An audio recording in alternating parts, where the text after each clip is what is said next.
Well, one guy kind of fired himself. We had a guy pawn his MacBook Pro and he walked into the office. Can I still work today? No, dude, no. What you just did was actually criminal. Do I fire this guy? Do I have to fire this guy? The one thing I do respect and appreciate, he did admit to it, and I do appreciate the fact and respect the fact that he asked to continue working. Closed mouths don't get fed, and you can't get what you don't ask for. So either way though, you pawn one of my MacBooks, you're fired. And we also tried to get a sponsorship with Bang. This year. We tried really hard, I think Q1, maybe part of Q2. What else did we do this year other than try to get sponsored by Bang and fire some people? I just started reading a couple new books that I have in my backpack over there. But nothing can replace execution. I could sit here in this office 8 hours a day and just read books on leadership, management, marketing, accounting, taxes, video. I could read a ton of books. You could read a ton of books, but at the end of the day, I only read a book until I find that sliver of information that I can use to go execute, and then I return back to the book. It's almost like just quenching thirst, you know? Like, you don't sit and just drink water. You could die from drinking too much water. And you can die from learning too much without actually executing. And so, two things. One, I think there's learning, where you're turning pages of a book, you're watching a video, whatever. And then, obviously, you have to go out and execute that and gain experience from how you fail, how you succeed. And it's a vicious circle because it never, ever stops. Your knowledge from technology from a year ago, from inception to now, how much like do you think you've grown with like just learning like the basics of like how does the internet work? Step one, always clear your cookies and cache. Like, I can't tell you how many problems that'll actually solve for you in your life. All you really have to do is clear your cookies and cache. That's really all that I've learned this year when it comes to technology. I think that I've always been entrepreneurial. I've always wanted to have like a company or like a product that was like mine and that I could build a company around. But I mean, until I was about 30 years old, I just never really knew what that was. When I turned 30, I had gained enough experience doing what I do and also located a massive hole in the, technology CRM marketplace. And that was the product that I decided to go ahead and start. And so, I mean, do I regret not starting like an actual company or like CEO type stuff at an earlier age? Like, no, not really, because I didn't really have the idea of what I wanted to actually go out and sell. 2, I wasn't passionate about it. And 3, I had more attention on becoming successful as a salesperson, which I did. Well, first off, buying the 911 was a dream of mine since I was 4 years old. And I did it. It's done. And then getting rid of it was a little bit bittersweet because obviously it was the manifestation of a dream and it was accomplished, and it sat in the garage and we drove it and we redlined it and we did donuts and lots of excessive speeding. Ultimately, getting rid of it, if I've learned anything about life, it's that things can come and things can go, and you just have to embrace the fact that there's going to be no shortage of 911s. Okay, so the Cayenne S e-hybrid compared to the 911S, I mean, they're pretty similar. Like, you can tell that the spirit of the 911 lives in that Cayenne, even though it's a full-size SUV and a hybrid.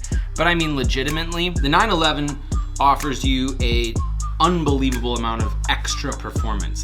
But the problem is with the 911, if you're using it as a daily driver or whatever around town, there's things like speed limits, there's things like traffic, there's things like traffic jams, and there's just like, you don't really get that opportunity all the time to actually experience third gear at 8,000 RPMs. However, in the Cayenne, you can push that thing like a little bit more and actually enjoy the higher performance side of it more often than you will in a proper sports car like a 911. And I haven't really pushed that thing yet either to like its thing because traffic jams, traffic, speed limits, we need to get rid of all of these things.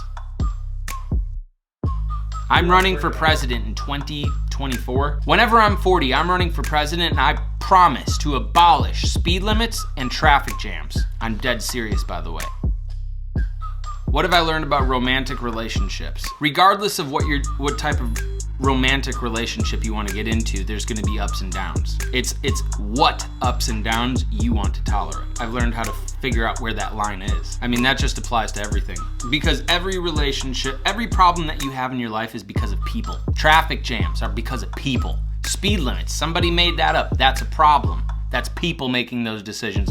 Business, let's make this product or invest our money here, whatever. Like, these are people problems. So every type of problem that you have in your life is because of people. And so you have to be able to discern and draw a line and a boundary on which ups and downs, what sacrifices, what compromises you actually want to accept into your own life.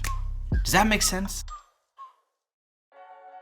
Great question, glad you asked. I love Wisconsin. I left Wisconsin 10 years ago, went to Virginia. God, I hate Virginia. If you live in Virginia, I'm sorry. Then I moved from Virginia to Dallas for 3.5 years. Dallas, you're awesome. Dallas to Brick, New Jersey. New Jersey, you're a pile of garbage. New Jersey to New York City. I lived in Queens, worked in Brooklyn, and paid a lot of tolls to cross those bridges and stuff. If you live in New York City and you are not making $100 million a year, I'm sorry, you should probably pack your things up and leave. It's a BS city. There's way too much stuff going on. And by the way, speaking of traffic jams and speed limits, New York City, you got all of those problems. That's why I don't live there. Then of course I went from New York City down to Miami. Miami, you're kind of cool. You're a real live Instagram page is what you are. You live in Miami, you're like, man, I got great weather and stuff, but then you look around to the people, and the people suck, man. There's just nobody else out there that speaks English, so you have to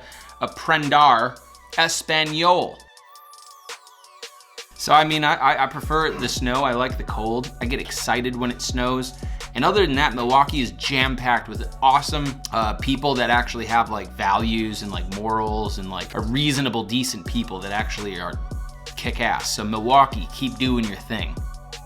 This is my take on your question is, we walked into 2019 with like massive goals. I think we were like, hey, we're gonna get to like $10 million of revenue in our first year at a tech company. Yeah, nobody knows us, we have no marketing, I have a small team, and our product is still in development, but we are gonna do $10 million this year. Well, I'm gonna tell you first off, we didn't do that. We didn't accomplish those goals, which makes me say this for you. If you do think that you can accomplish your goals in a 12-month period, your goals are tiny, your goals are little, and you probably need to ditch those goals.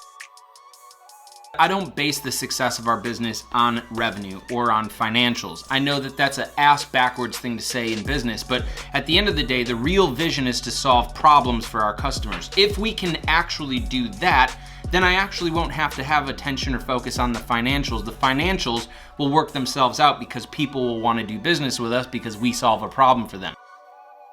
For those of you going into 2020 with these big goals and these spectacular dreams, and you're gonna make your first $1 million or make your first 100 grand, hopefully you do. Hopefully you hit those targets. All you wanna accomplish in your life is this 12-month segment, and then you actually think you're gonna accomplish it and actually do. Your goals are tiny. I hope I never, ever hit my goals. I hope that I die trying to hit my goals. It's the vision that sets you apart. And I'd like to think that I'm playing an infinite game. Business doesn't stop because I die. Business doesn't stop because, oh, it's a new decade. It just continues on. And so if you lack a huge vision, then you're just gonna be slipping into the slippery slope of let's make a bunch of money. And by the way, oh my God, I can't believe revenue's down 1% this month. I think it's easy to get lost in those financials and not pay attention to customers and not pay attention to the value that you're actually trying to provide.